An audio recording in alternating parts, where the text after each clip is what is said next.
Okay, what's up everybody? I just want to do a quick video on gravity and why it's actually not something that's needed or even relevant to the world today.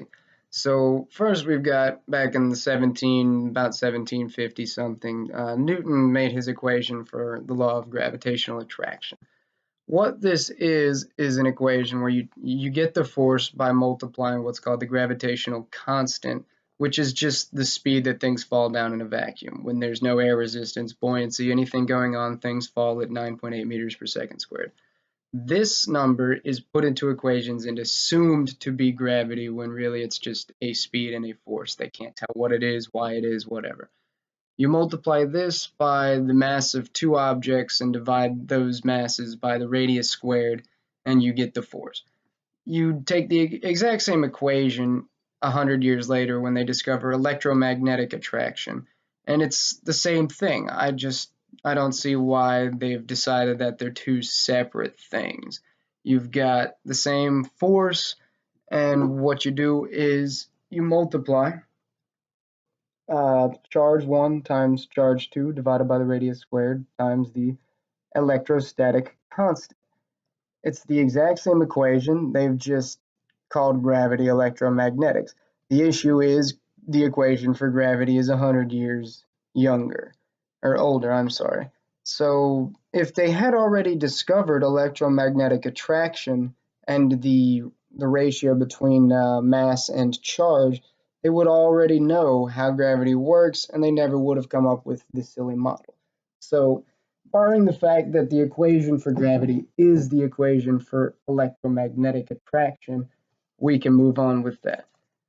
Then you start to get to the fact that there's some holes in gravity as Newton proposed it. So you had some orbits that weren't quite right. Newton had proposed it could account for everything, and they found out in about the 1900s, early 1900s, that the orbiting motions weren't quite right if you modeled it using his equations.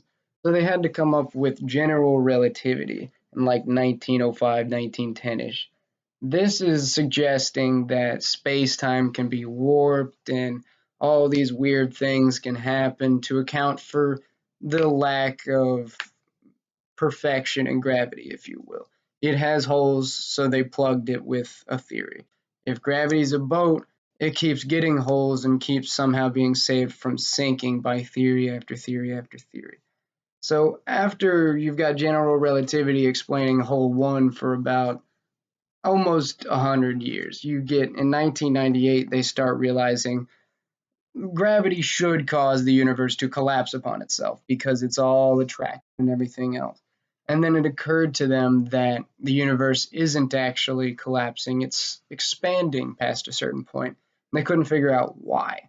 So what's going on is energy is just coming out of nowhere and it's becoming into existence. This is in direct violation of the law of conservation of energy, and why they allow this in their models, I don't even understand.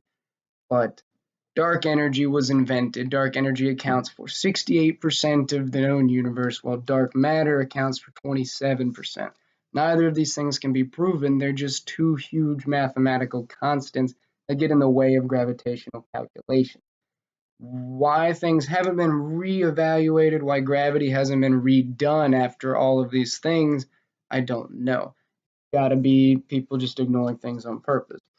So bearing the fact that electromagnetics explains gravity perfectly, and the fact that equations for gravity in the universe ignore the law of conservation of energy, and the fact that only 5% of known matter is actually used in these equations. I mean, when you have to relegate all of existence to 5% and have 95% of your model be imaginary gravity, is it really a good model at that point? I don't think so.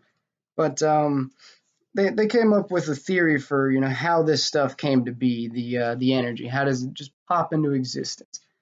And they came up with the quantum theory of matter. So what they're going to say here is kind of funny, really. It's basically all of the empty space out there is an empty space.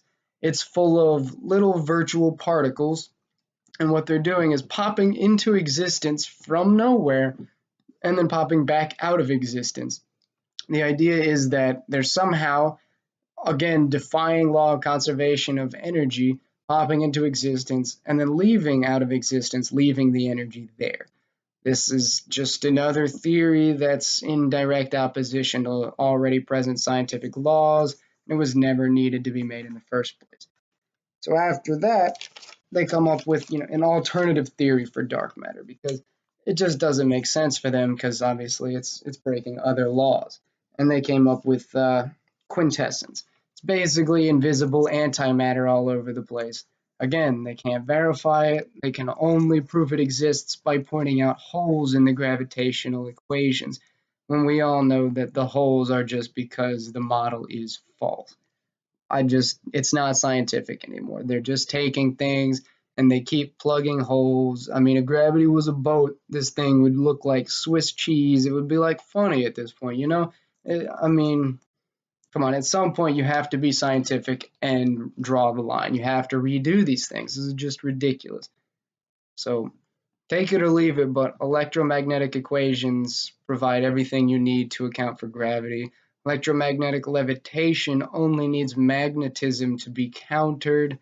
Gravity doesn't exist. The model is false.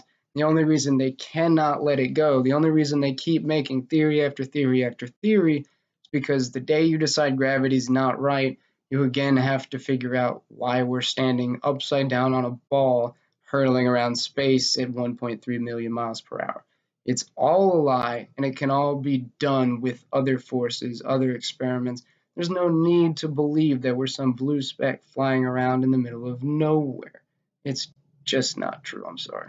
But yeah, who will bless? Everyone have a good day and try not to get too bored with my monotonous voice. I'm so sorry.